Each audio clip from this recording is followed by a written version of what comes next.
With rare footage and exclusive interviews from behind bars, we'll reveal shocking stories of teenagers convicted of unthinkable crimes. Really, you could end up here. I want to go home. I really want to go home. When Girls Kill, next.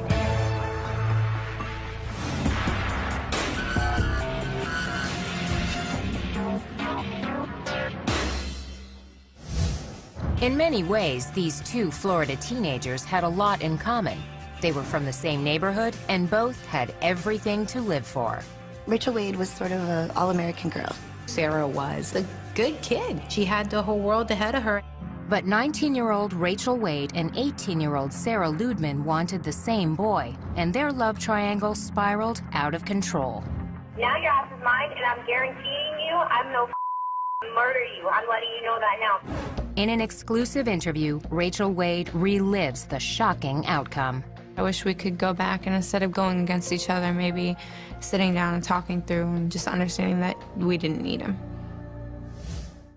Rachel Wade grew up an average kid from a stable family. Rachel was actually a fun-loving child, very happy-go-lucky. I was very active in school, did whatever I could, whatever clubs I could join.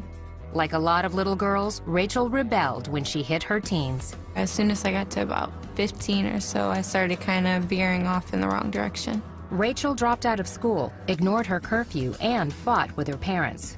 Boys became her biggest interest, and she was chasing different boys. I don't think they were always the best boys to be with. We went through some tough times with her. But as she turned 18, Rachel earned her GED and landed a job as a waitress. She moved out of her parents' home and began to find herself. And I kind of went on my own path. Rachel was fun, loud, girly, you know, sassy. She was a very independent woman, very strong-willed, kind of took the bull by the horns and took control of her own life. In the summer of 2008, Rachel ran into a boy she had known since childhood. 19-year-old Josh Camacho was not a grade school kid anymore. He was a player. He definitely had this bad boy image. He was all tatted up. He had pictures of himself, you know, with guns and pit bulls and smoking weed, and just had this whole rap star persona. He wasn't what he was portraying himself to be. I just saw a whole nother side of him when we were alone. It was really good at first. About a month or two after we started dating, I started getting phone calls. According to Rachel, the angry calls came from 18-year-old Sarah Ludman, who started dating Josh around the same time. This was her first boyfriend, her first true love. And she went into it with innocent eyes. In court records, Josh characterized his relationship with both Sarah and Rachel as friends with benefits. But by the summer of 2008, the rivalry between the two girls was heating up. She decided that she was going to come to my job, made me spill some drinks. They followed me and my roommate home and tried to run us off the road, and it kind of just kept getting worse after that night. According to court documents, Rachel retaliated with threatening texts and insulting messages on social media sites and voicemails with explicit, often frightening warnings. Seriously, I told you to wash back and not kill with him. Now your ass is mine, and I'm guaranteeing you I'm no murder you. I'm letting you know that now, because you know what? Josh might have played me, but bitch, I'm gonna play your ass out too. Watch. It just got really acrimonious. Sarah was so upset by those messages. That's, you know, what both of the girls had in their heads. Well, Josh wasn't the problem, it was the other girl. Court papers state by April 14th, 2009, the situation hit the boiling point. That morning at school, Sarah had been crying to her friends, and she was completely despondent to the point that her friends were like, you need to break up with him, you need to dump that guy. Later that evening, Rachel claimed Sarah showed up at her apartment. I heard her outside beeping her horn to let me know that she was out there. I was home alone, so I wanted to leave. On her way to the door, Rachel made a fateful decision. When I went to walk out of my house, I grabbed the knife off the kitchen counter. She made a tragic mistake of picking up a steak knife, just a usual kitchen steak knife, and she put it in her purse for protection. Rachel decided to go to a friend's house. Sarah met up with Josh. They were watching movies and hanging out at his sister's house, but he kept texting with Rachel. Josh later told police that he actually was telling Rachel to go back to her own house. Meanwhile, it was getting late and Sarah was out past her curfew. Sarah was supposed to be home at 11 o'clock. She was getting ready to go home. Sarah got into her van and planned to drop off Josh's sister and another girl at a local restaurant on her way home. As they drove, Sarah was flagged down by a car going in the opposite direction. The driver was a friend of Sarah's. She said, "Oh my gosh, you know, Rachel is right up the street." In a matter of minutes, things started to explode. Sarah raced up the street. According to court documents, Rachel was sitting on the hood of her car smoking a cigarette when Sarah's van suddenly appeared. She pulled up about 5 feet in front of my car. What they didn't know is that Rachel had a knife. Coming up, you won't believe how this feud came to a bloody end. I grabbed the knife, and she approached me anyways.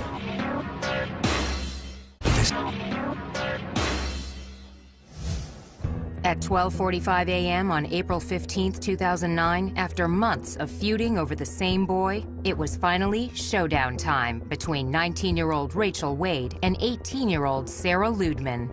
They wanted to confront each other. According to police reports, Rachel sat on the hood of her car as Sarah drove toward her. There were 2 other girls in Sarah's van, including the sister of Josh Camacho, the boy at the center of the triangle.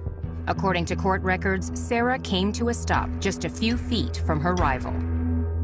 I grabbed the knife, thinking it might scare her off, and she approached me anyways.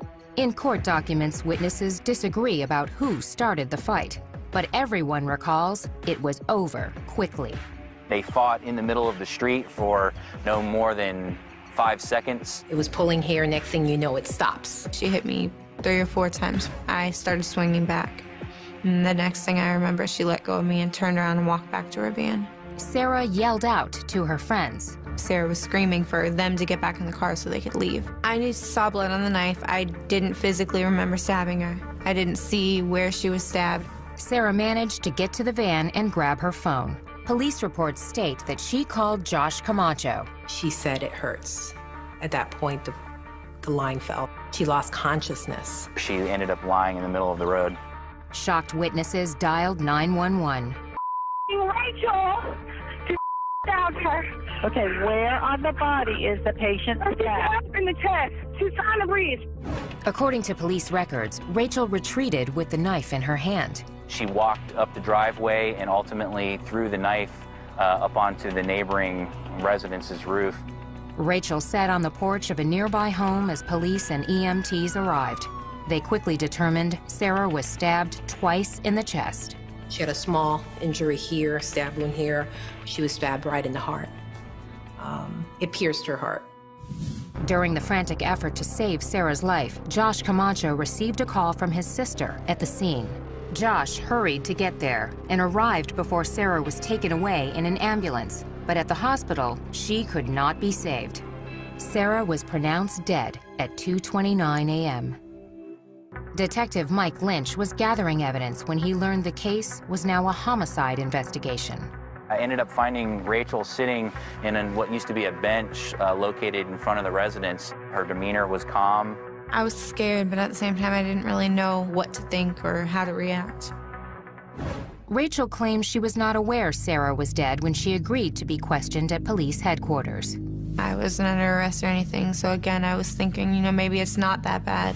When I was down at the hospital, okay, I saw where she was stabbed at. She made no indication that there had been a stabbing, that there was a knife involved. The detective told Rachel exactly what happened. The next piece of information that you need to know is that she is dead. And she died as a result of these stab wounds. When they told me that she had passed away at the hospital, I kind of lost it. I couldn't believe what they were telling me. The hard truth of her situation became clear when Rachel was charged with second-degree murder. Bail was set at $500,000.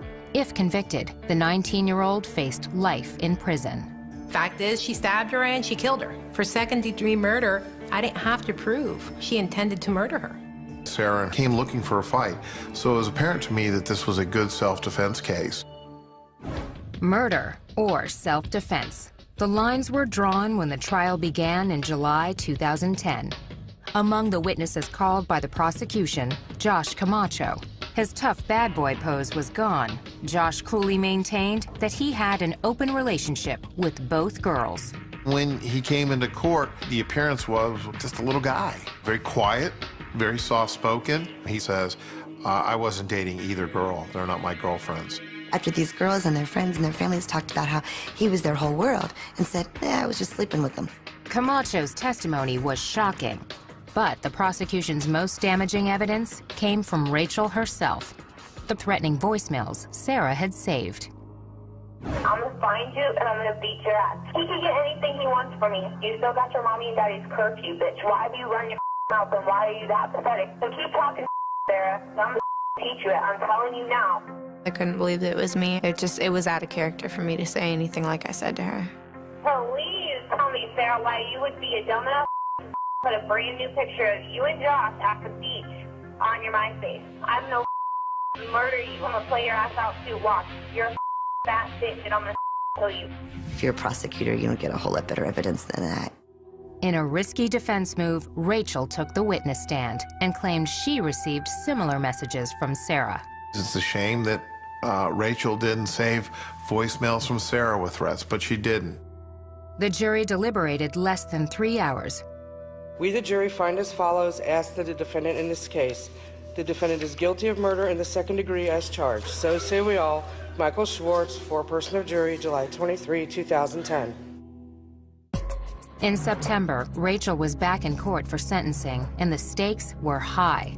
She could receive life in prison, or get credit for time served as a youthful offender and go free. Sarah's mother, Gay Ludman, wanted the maximum. This is my daughter. She lays in a cemetery. I go visit her there. The judge sentenced Rachel to serve 27 years behind bars. It's a tragedy for both sides. That's all I got to say. Justice has been served. We've lost our daughter as far as having her home with us, but she's still here for us, fortunately, to visit and look forward to someday her coming home. But Sarah's lost. You know, her parents have lost their only daughter. Both parents, I mean, they felt like they did everything they could to be good parents. They'd raised girls that they were proud of. Still, Rachel does have remorse. Not sitting down to talk to Sarah would be my biggest regret. We should have met up and we should have talked. And maybe it should have been him that we confronted. Instead of going after him, maybe walking away from him. No matter what somebody says about you or to you, it's not going to resolve anything to go out and fight him. And really, you could end up here. Up next, this Kentucky teen called herself the Devil's Daughter and unleashed hell with her group of young followers. I sought out people that had been ostracized.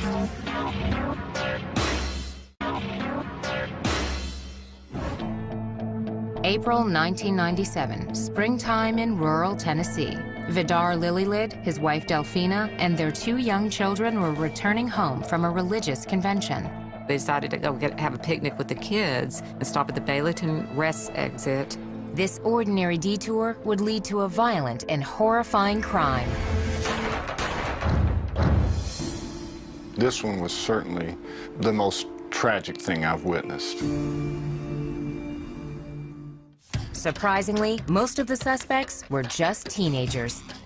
Their alleged ringleader was a charismatic 18-year-old girl who seemed fascinated with satanic rituals. They were into self-mutilation. They would cut themselves and they would drink each other's blood. Most of their guidance came from Natasha. Natasha Wallen was born in January of 1979 in a poor section of eastern Kentucky's coal mining country. Natasha had what you would have to call a really troubled childhood. Her mother had a history of troubled relationships. When Natasha was just 5 years old, she made an upsetting discovery. She had a stepfather, and she thought that was her real dad, and she found out that another man in the town was her real dad. Shock to her. I got betrayed, and once you're betrayed, you've always got that wondering if somebody's going to betray you again. Dr. Helen Smith, a forensic psychologist and filmmaker, interviewed both Natasha and her mother, Madonna Wallen, for her documentary, 6. Natasha, she grew up, got aggressive towards her mother. Her mother also had emotional problems, as well as Natasha. According to court documents, the feuding escalated when Natasha was 14. She was arrested for assaulting her mother and threatening her with a knife. Soon after her mother agreed to dismiss the charges, Natasha attempted suicide by slashing her wrists. She was hospitalized at a Kentucky psychiatric facility.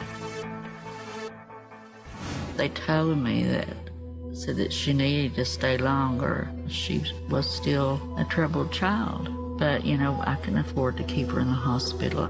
They paid for 11 days and that was it.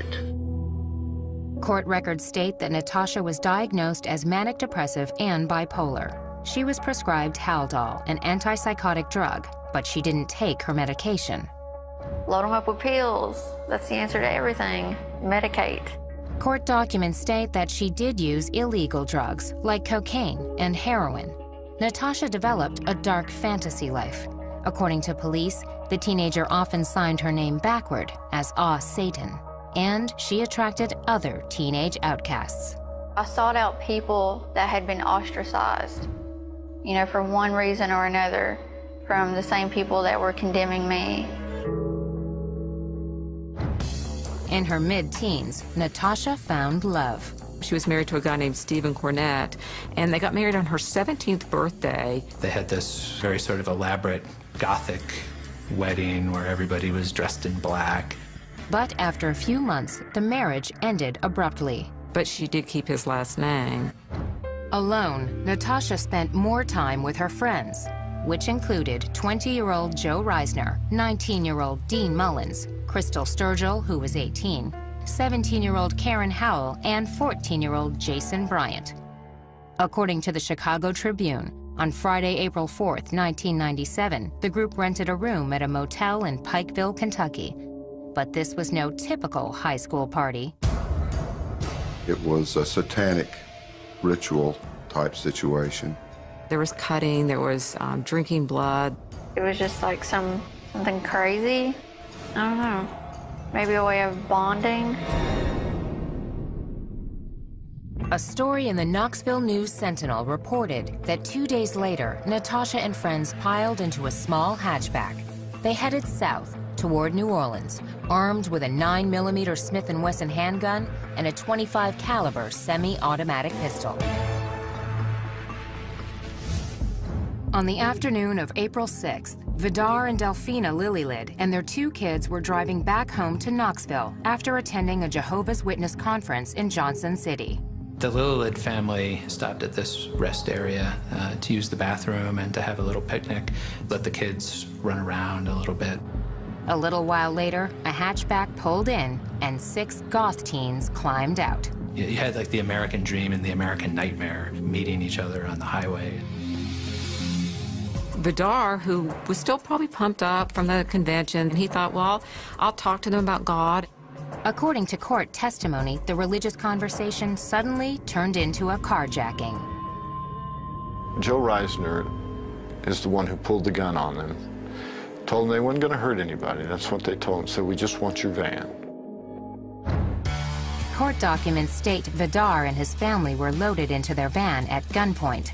Natasha and 3 of her friends got in with them, while 2 others followed in the hatchback. They drove them to the next exit. They pulled into the first sort of small rural road they found. The area appears to be more remote than it actually is. What occurred in the woods that night was a tragic clash of innocence and evil. The witnesses heard the gunshots. Coming up, the horrifying fate of a helpless family. How could a teenager commit such a cold-hearted crime? I could have made different choices, and I should have made different choices.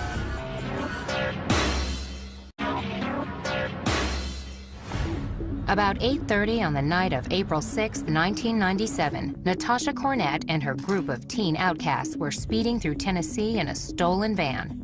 Just a few miles away, sheriffs in Greene County responded to a reported disturbance. I received a call of a party going on up here. Might be some shooting. We've seen a little blue car setting up the road here. The tiny hatchback was empty. I looked out my window and I seen 4 bodies laying over here. The mother and father were dead. They were laying here, and the little girl was sitting over here, and the little boy was here, Kylie, in the ditch, laying on his mama's lap. Vidar and Delphina Lilylid lay in a ditch, both dead from gunshots. Their children, 6-year-old Tabitha and 2-year-old Peter, were critically wounded, but still breathing. EMTs rushed the children to a local hospital. Officials examined the blood-soaked crime scene. The 2 adults, they had 2 wounds in common, bullet holes that formed perfect triangles. Somebody must have intentionally wanted to make a triangle, and they succeeded. The odd chest wounds were not the only gruesome injuries. The father was shot in the left eye. The mother also had 3 other bullet wounds. The next day, Tabitha died in the hospital. 2-year-old Peter still clung to life with gunshot wounds to his chest and right eye. Although the suspects stripped the license plates and contents from the hatchback at the crime scene, they overlooked one clue that led detectives to Kentucky. They left a receipt from Pikeville, and that receipt let the police pretty quickly identify the car, and then they knew who they were looking for. Police launched a nationwide manhunt while Natasha and her friends headed south in the Lilylids van. They felt like they needed to get out of the country. I mean, they had just murdered people. 2 days after the shootings, Natasha and the 5 other young fugitives arrived at the Mexican border near Douglas, Arizona. They were allowed to cross. They had made their way safely into Mexico. According to court testimony, sometime after entering the country, the teens encountered Mexican police. After finding a knife in the van, officers ordered the group back to the border. There was an all-points bulletin out for them. But the computers hadn't worked all day. As they approached the border crossing, the system came back online. They had the bad luck being the first car to come through that border crossing station there when the computer came back up. And they were all arrested on the spot. Police reports state the suspects had in their possession Social Security cards and other property belonging to the murder victims. They also had 2 handguns. We, of course, went to Arizona and followed up on all that and found the guns, and they were ballistically matched to the shell casings recovered at the scene and bullets recovered from the bodies. Natasha and the rest of the group were transported back to Tennessee to face formal charges. While in custody, Natasha granted an interview to newsstand tabloid The Weekly World News. Cornett boasted she was Satan's daughter. She said that she believed in ritual murder. Natasha always said afterward that she only gave that interview because that's what this lawyer told her to do, that somehow it was going to help her case to appear insane. Soon after the interview was published, Natasha changed lawyers. Cornett and her 5 co-defendants were each charged with 3 counts of first-degree murder and 1 count of attempted murder. Prosecutors hoped to seek the death penalty, but several defendants claimed that the sole shooter was their youngest accomplice, 14-year-old Jason Bryant. This presented a crucial problem. In Tennessee, juveniles cannot receive the death penalty. With the death penalty ruled out for one prime suspect, prosecutors changed their strategy. We dropped the request for a death penalty. We made them the offer that they could plead guilty to first-degree murder and go before the court to have the court determine whether or not they were to serve life without parole or life. In February 1998, all 6 defendants pled guilty. The following month, they appeared for a dramatic sentencing hearing. 4 of the accused addressed the court. Natasha testified she was no longer the leader after the group left Kentucky.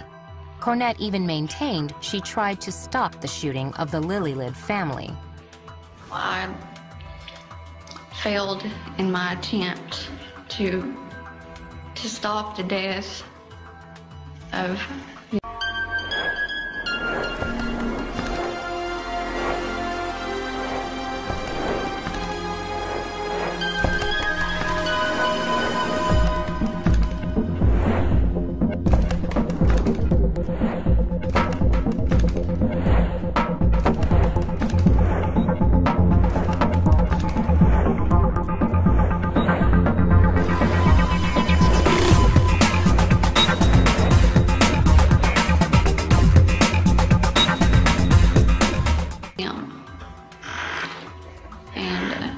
weighed heavily on my conscience.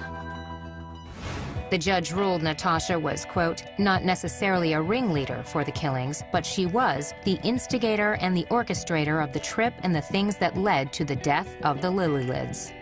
She was the leader of the group. She used whatever she had available to get them into the group and to keep them in the group.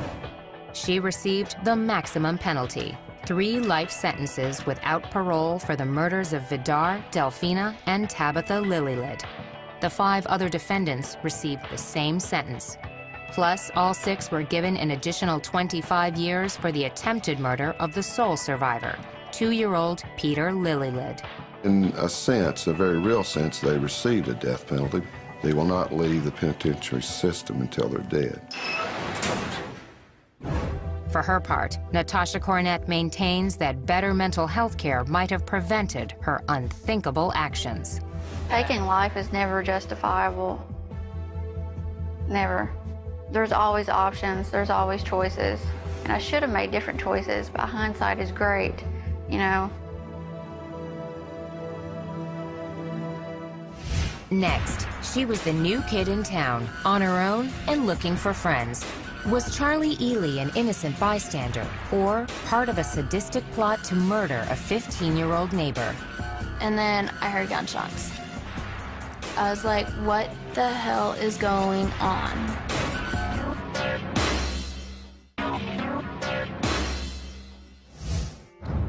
Most of her life, Charlie Ely was a good girl with very bad luck.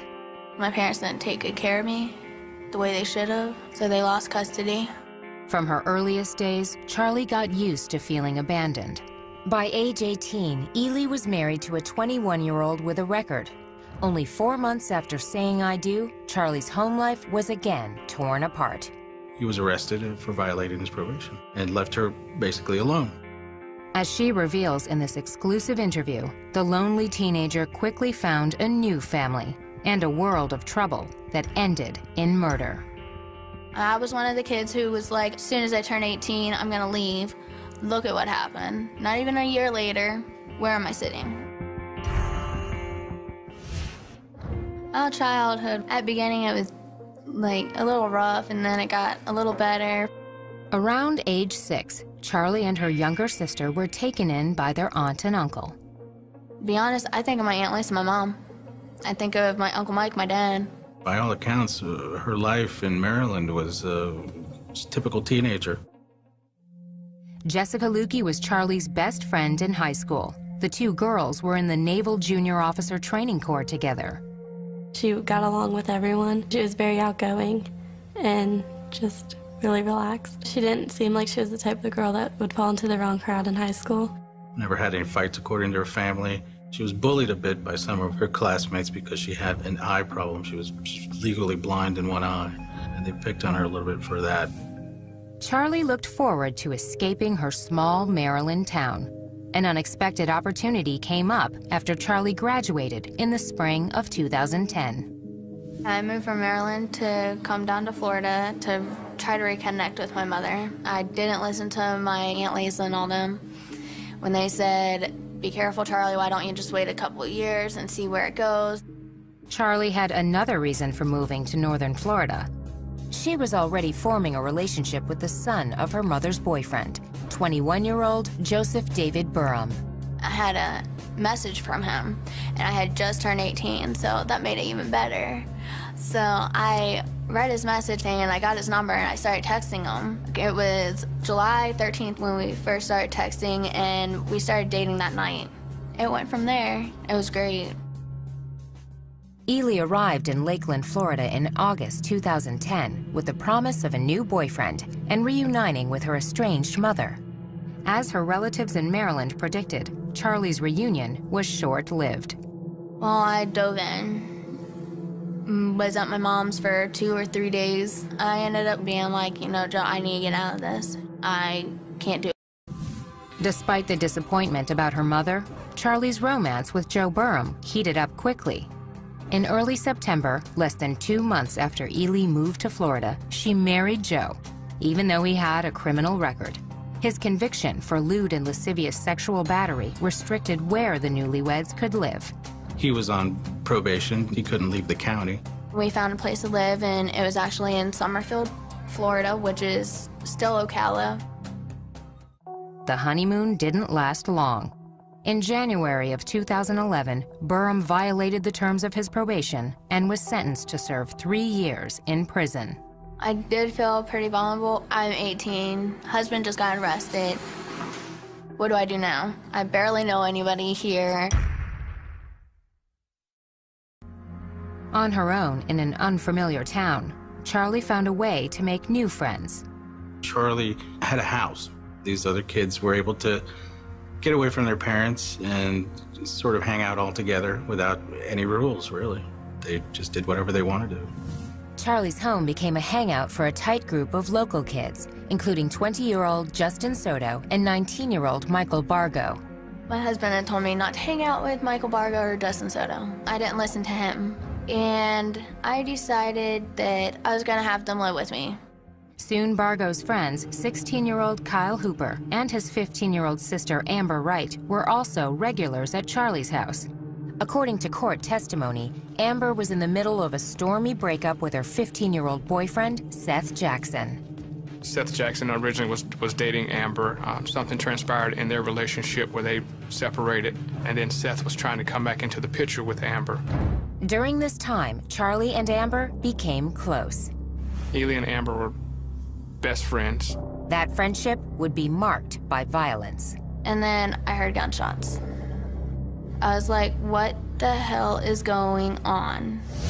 Coming up, the grisly details of a terrible death. For such a brutal crime, it was almost professional, which is scary.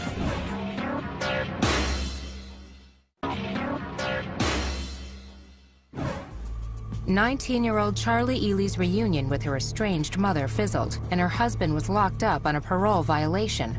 On her own, in a new town, Charlie invited a group of teens into her home. Ely's new best friend, 15-year-old Amber Wright, had just broken up with her boyfriend, 15-year-old Seth Jackson. All I knew was he was an ex of Amber's. Period. End of story.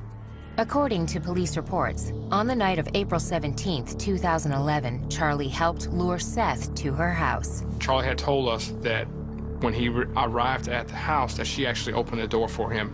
I was like, hey, what's up? What do you need? He's like, oh, I want to talk to Amber. I was like, okay, come on in. Seth had no idea what he was in for. I wish I could have done something, but I couldn't. According to court records, Seth tried to run out of the house. A neighbor reported seeing 3 male figures chase him and drag him back inside. Although the crime happened in her home, Charlie told police she had nothing to do with it. I was like, holy cow. I ran into my room. I didn't know what to do. I heard a few gunshots, door slamming. According to police reports, Seth was beaten and shot multiple times before he died. Then his body was set on fire. The day after the gruesome attack on Seth, his mother reported the 15-year-old missing. That night, police launched an investigation. On April 19th, 2 days after Seth disappeared, police brought Charlie and some of her friends in for questioning. You know a lot more than what you're telling me. I know a lot more than what you're telling me. Can we agree with that? Law enforcement has a good way to try to coax things out of you. Let's just put it that way. I didn't trick her in any way for her to tell me the truth. You knew that Seth was never going to walk out of your house alive. Is that correct? Yeah. After more than 2 hours of questioning, Charlie was exhausted. I'm all by myself once again. The search led police to a remote lime rock pit where divers found 3 large paint buckets containing ashes and other remains. More burnt human remains were discovered in a fire pit at Charlie's home. There was very little physical evidence of what had actually occurred there. Forensic tests identified the victim as Seth Jackson. For such a brutal crime, it was almost professional, which is scary. Charlie, along with Michael Bargo, Justin Soto, Kyle Hooper, and Amber Wright, were arrested and charged with first-degree murder. All 5 pleaded not guilty. Ely's defense attorney, Jonathan Bull, requested a speedy trial for his client. Mr. Bull was thinking that it would behoove her to just go ahead and get this done, maybe catch the prosecution off guard a bit. Charlie's trial began in September 2011, 6 months after the murder. On September 23, 2011, the case went to the jury. It took a little more than an hour for jurors to reach a unanimous verdict. Charlie Ely was found guilty of first-degree murder. The only time that there was any real emotion was when the jury handed down the verdict, when she broke down and sobbed. A month later, Charlie was back in court to hear her sentence. It is the judgment of the law and the sentence of the court that you spend the remainder of your natural life confined in the Florida Department of Corrections. A life sentence is imposed. Ironically, while the 19-year-old will likely spend the rest of her days in prison, Charlie's husband, Joe Burham, is scheduled to be released in September 2012. Charlie will have to live with regret. There's so many things that rush through my head that I wish I could have done. I could have, should have, would have done, but I didn't. Amber Wright, Kyle Hooper, Michael Bargo, and Justin Soto maintain their innocence. They are currently awaiting trial for first-degree murder. Advice I'd give other young women, listen to the people who love you. I had talked to my aunt a few times, and she wanted me to come up and live with her and come back up to Maryland. I never did that. I wish I would have, because I want to go home. I really want to go home. Next, a story so strange it has to be true. The girl who said yes to her mother's murder and lived with the body for almost a month. Tess Dam was truly the mastermind and the driving force behind this.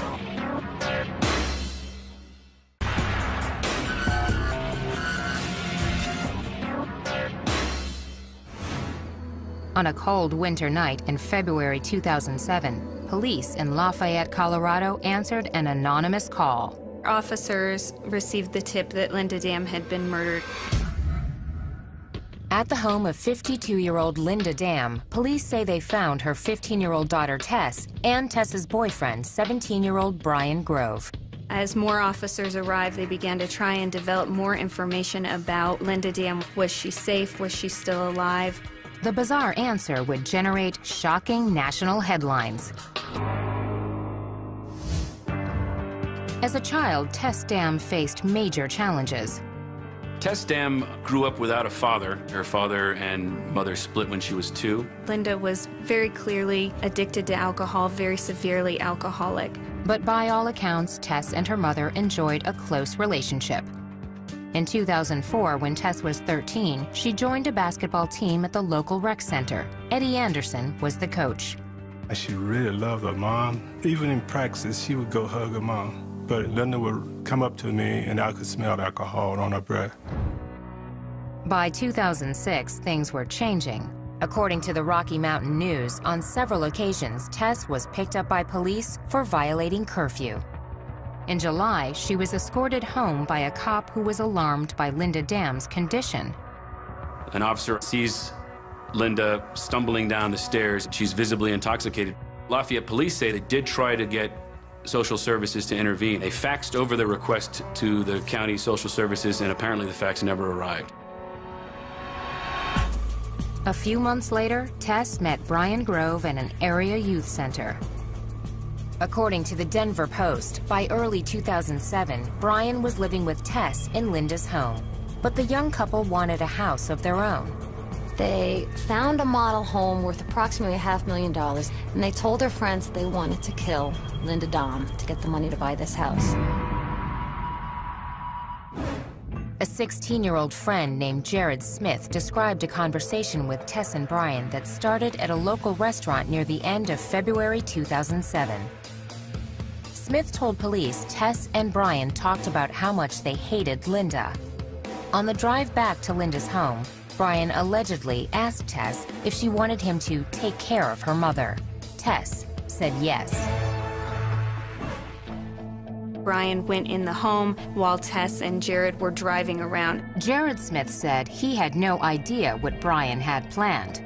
Brian later admitted that he had tried to strangle Linda, and that didn't work. Once she lost consciousness, he got a knife, drove it into her neck, and so hard that he actually couldn't pull the knife back out again. Got another knife and ended up stabbing her more times until she died. He stabbed her approximately 18 times. According to Jared Smith, Brian called and asked him to come to the house. When Jared arrived, Brian told him that he killed Linda. Jared said he did not want to be involved. Brian told him that he was already involved. Smith claimed he closed his eyes while he helped Brian move Linda's body. They had taken Linda, wrapped her up in a knife, and they put her into the Subaru. Brian then turned to his best friend, 18-year-old Jared Guy, for help. Brian and Guy were both born in India and raised by Colorado families. We considered each other brothers. In his interview with police, Guy offered a different version of Linda Dam's death. He said Brian Grove told him Linda attacked Tess. Grove simply came to her aid. They said it was more of a self-defense kind of thing, that Brian went in and tried to protect Tess. Jared Guy claims he advised Brian to turn himself into police. But after much convincing, Guy agreed to help his friend dispose of Linda's body. Guy told the cops they considered leaving the corpse in a landfill. Instead, they ended up at a local cemetery. The ground was frozen. Brian thought that they hadn't buried her deep enough, so he brought Jared Guy, and they both dug her back up and then drove back to the house. According to police records, Linda's body remained in the car parked in the garage. After the entire incident happened, I was just in shock, and I really just wanted to go back to the happy little life that I'd created for my own self. Brian and Tess lived in the home and played house. She would send him things saying, your wifey did the laundry for you. They bought groceries, they cooked. The young couple also acted like rebellious teenagers. They were having parties at the house, car surfing out in the street, and really up to some pretty wild behavior. But the parties ended with the anonymous call to police on the night of February 27, 2007.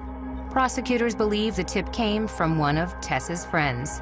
When the police showed up to the house, they were able to find the body in fairly short order. Tess Dam, Brian Grove, and Jared Smith were taken into custody that night.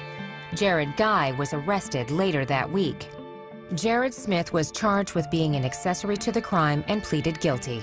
He was sentenced to serve 2 years in juvenile detention. Jared Guy was charged with being an accessory to the crime and to tampering with evidence. He pleaded not guilty to both charges. Several months later, Guy agreed to a deal and pleaded guilty to the tampering charge. He was sentenced to 6 months of work release, followed by 6 months of home detention, then 3 years of probation.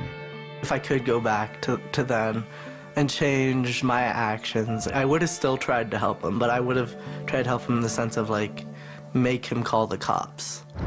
Ultimately, Brian Grove and Tess Dam were each charged with first-degree murder for the death of Linda Dam. Brian copped a plea to second-degree murder. He was sentenced to 40 years in prison. Tess also pleaded guilty to second-degree murder and solicitation of murder.